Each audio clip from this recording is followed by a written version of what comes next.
Reka ngushimire wowe udahwema kubana natwe gatanu kuri gatanu aha kuri Sahel TV. Imana iguhe umugisha. Tugarutse mu makuru ariko kuvugwa hirya no hino mu biyaga bigari. Nyemerera tubane gatanu kuri gatanu. Reka mbagezeho ingingo z'ingenzi zigize aya makuru yacu tugiye kuganira. Kaduhere muri Repubulika Iharanira Demokarasi ya Kongo. Ahazwi nka Chofi na Kansheke muri teritwari ya Karehe, intambara ikomeje guca ibintu bigacika. Indi mirwano ahantu iri kubera mu buryo bukomeye ni Kabamba na Mabingu, naho imirwano irabica bigacika muri teritwari ya n'ubundi ya Karehe. Birakomeye cyane, imirwano imeze nabi. Ahitwa Kansheke muri teritwari n'ubundi ya Karehe ibintu birakomeye cyane. Reka tugende tuzingura amakuru yacu gatanu kuri gatanu. Ahazwi nko umuhanda wa kabiri uhuza Bukavu na Goma, aha naho Wazalendo yahakambitse ibirindiro bikomeye bidasanzwe. Ubu umuriro uri kwaka ku rwego rukomeye cyane. Ntujye kuri nyakiramajwi zawe, reka amakuru yose n'andi atandukanye tuyazingure gatanu kuri gatanu, utwemerere ubane natwe mu buryo budasanzwe. Ahazwi nko muri Chofi na Kansheke muri teritwari ya Karehe, ahangaha ibirindiro bya Wazalendo byeguye intwaro mu buryo bukomeye, baragenda basatira ingabo za M23, bararwana karahava bifatanyije n'ingabo z'abarundi ndetse n'ingabo za FARDC.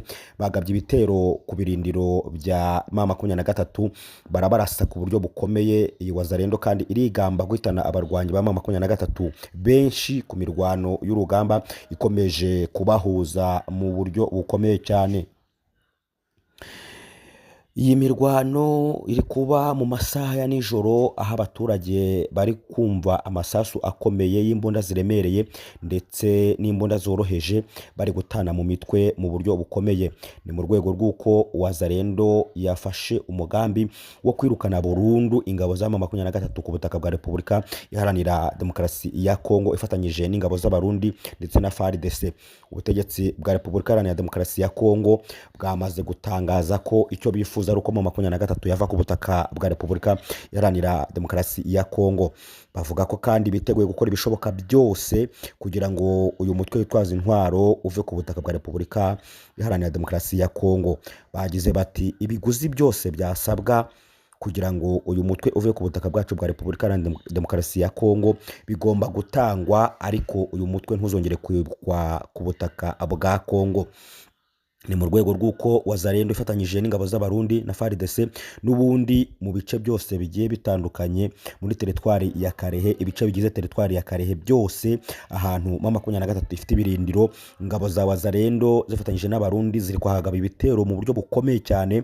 Amakuru atugeraho aravuga ko abarwanyi ba M23 bari kugenda bakwiragira mu misozi hirya no hino, aho ngo bari gukizwa n'amaguru ku buryo bukomeye, urugamba bakarusiga. Ahangaha hazwi nko ku muhanda wa kabiri uhuza Bukavu n'umujyi wa Goma, biravugwa ko ingabo za Wazalendo zahakambitse ibirindiro bikomeye ku buryo bukomeye.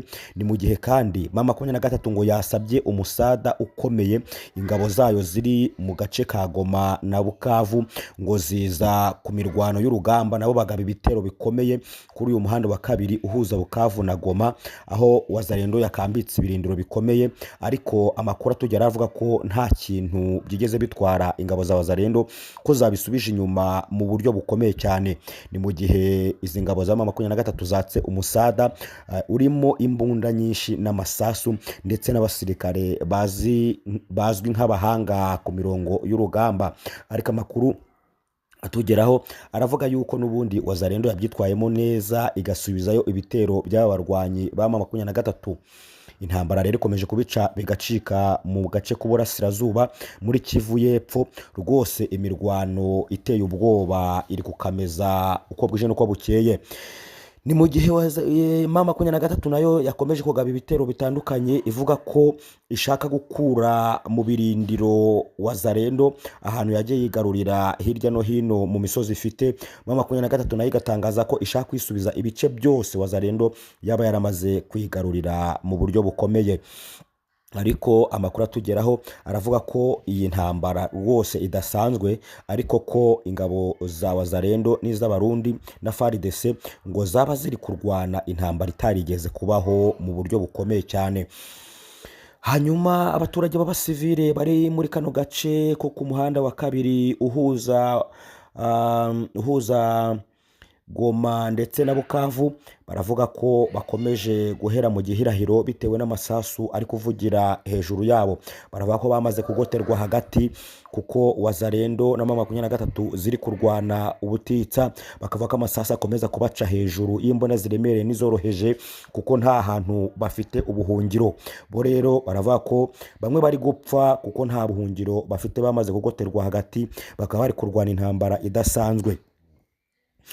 Hanyuma dusimbukire mu mujyi wa Goma. Aha mu mujyi wa Goma naho haravugwa isuku n'isukura hagati y'ingabo za M23 n'abaturage basanzwe mu gace ka Nyiragongo. Ahangaha haravugwa ko ingabo za M23 zikomeje kugenda zikora operasiyo zidasanzwe, aho zigenda zikora ngo isuku mu buryo bukomeye. Baherutse kugaragaza abantu benshi barimo wazarendo, barimo FDLR, barimo n'ingabo za FARDC, ndetse bakavuga ko harimo n'amabandi atandukanye. Abaturage bo mu mujyi wa Goma bakomeje guhera mu gihirahiro, aho bavuga ko abana babo b'urubyiruko bari gutwarwa ndetse ntibagaruke, bakavuga ko batari kumenya irengero ryabo mu buryo bukomeye cyane. Ni mu gihe M23 nayo itangaza ko yifashe aba bantu ikuramo abo ibona ko ari abasirikare, ubundi ikabasubiza mu buzima busanzwe, cyangwa se abemera kwinjira mu gisirikare cya M23 bagahabwa imyitozo ikomeye bakinjira muri M23, ubundi bakavuga ko ingabo za FDLR zo bitegura kuzohereza mu gihugu cy'u Rwanda nk'ibisanzwe. Ubundi bakavuga ko abageze mu zabukuru bagomba gusubizwa mu buzima busanzwe, ariko ntago turamenya niba abafatwa nk'amabandi aho bagomba kwerekezwa. Ariko hirya no hino hakomeje kugaragara abaturage bavuga bati turashaka abana bacu, turashaka abagabo bacu hirya no hino kuko bari kuburirwa irengero. M23 rero ikomeje ama operasiyo atandukanye mu misozi itandukanye muri teritwari ya Nyiragongo. Ibintu bikomeje gucika bikayoba, aho bari kugenda bashishikariza abaturage ko bakwiye kugenda batangira amakuru ku gihe, hanyuma bakaza bakavuga ibiri kubera mu ngo zabo. Niba ari abasirikare bahageze bagatangira amakuru ku gihe kugira ngo bafatwe hakiri kare, bareke guhungabanya umutekano muri Kivu ya ruguru. M23 yakomeje kuvuga ko abantu bahungabanya umutekano w'abantu ari abagizi ba nabi cyangwa se abajura, kandi ko itazihanganira abo bose bagenda babikora umunsi ku wundi, ko ahubwo izakomeza ama operasiyo atandukanye kugira ngo hafatwe abo bantu bose, ubundi amahoro agaruke muri Kivu ya ruguru. Kubera ko ababikora ari abagizi ba nabi, bikomeza kwitirirwa aba barwanyi ba M23. Intambara rero ikomeje gututumba hagati ya Kongo ndetse n'abarwanyi ba M23, aho mu gace ka Lubumbashi naho byaba bivugwa ko iyi M23 yaba iri kuhasatira igeze mu nkengero zayo. Aya makuru ntago turamenya niba yizeye ko bari ku mirongo y'urugamba, ntibaradutangariza akantu ku kandi niba koko baba bageze muri ibi bice bitandukanye. Icyakora ahazwi ni mu gace ka Masisi, aho biravugwa ko ingabo za M23 zikomeje kuhatera imboni uko bwije nuko bukeye. Ariko umujyi bifuza cyane ni umujyi wa Uvira, kuko uyu mujyi wa Uvira ngo ukungahaye ku mabuye y'agaciro n'ibindi birombe bigiye bitandukanye, bakavuga ko bagomba kuyigarura bakawushyira mu maboko yabo. Ariko ingabo za wazarendo n'abarundi ndetse na FARDC nazo zakomeje kugaba ibitero mu buryo bukomeye, kuko zo zivuga ko zishaka gutsinsura M23 ikibagirana ku butaka bwa Repubulika Iharanira Demokarasi ya Kongo. Ahazwi nka za Katogoto, aho ngaho muri iyo misozi yose ibirindiro byose bya M23 bihari byagabweho ibitero mu ijoro ryakeye mu buryo bukomeye cyane. Wazarendo n'ingabo z'abarundi zagabye ibitero muri iyi misozi, hanyuma zitwika ibirindiro bimwe bya M23 byari biri muri iyi misozi, abandi bakwira imishwaro bariruka, abandi bagwa ku mirwano y'urugamba. Aya makuru atugeze aravuga ko kandi abaturage batuye muri ibi bice bagiye babona izi ngabo zigenda kibuno mpamaguru mu buryo bukomeye cyane. Hanyuma abaganga bakorera mu mujyi wa Kinshasa, perezida Felix Tshisekedi aherutse kwizeza ko agiye kubahemba ndetse akabongera umushahara, cyo kimwe n'ingabo za Repubulika Iharanira Demokarasi ya Kongo zimaze iminsi zigaragambya mu buryo bukomeye zivuga ko zikeneye guhabwa amafaranga bakoreye 5/5. Aba baganga bavuga ko uhereye mu kwezi kwa mbere kugeza muri ukwezi kwa gatanu 2025 batigeze bahembwa n'ukwezi na kumwe, bakavuga ko ibi babirambiwe kandi ko barambiwe ubutegetsi bwa Felix Tshisekedi bitewe n'ibyo bari gukora umunsi ku wundi. Aba baganga bagaragaje imyigaragambyo ikomeye mu mujyi wa Kinshasa, aho kandi bakomeje kugenda bavuga amagambo akomeye bavuga ko mu gihe baba badahembwa amafaranga yabo bakerekeza mu gihugu cy'u Rwanda.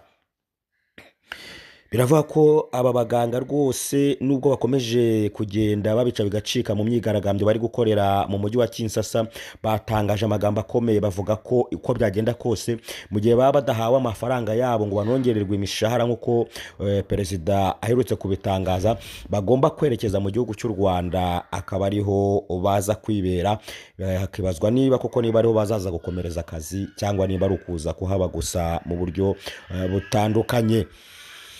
Icyakora ku ruhande rwa Repubulika Iharanira Demokarasi ya Kongo ntacyo baratangaza kuri iyi myigaragambyo cyangwa ku magambo ari kuvugwa n'aba baganga. Amakuru ari buze kuvugwa turaza kongera kuyabagezaho mu biganiro byacu biri buze kongera gukurikira. Turabashimira cyane uburyo mudahwema kubana natwe, mukomeze mutega amatwi ibiganiro byacu n'amakuru tubagezaho 5/5.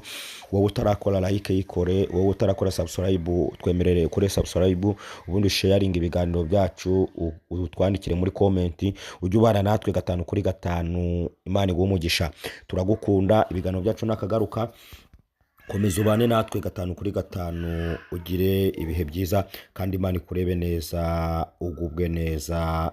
Urakoze cyane kubana natwe. Ciao ciao, shalom.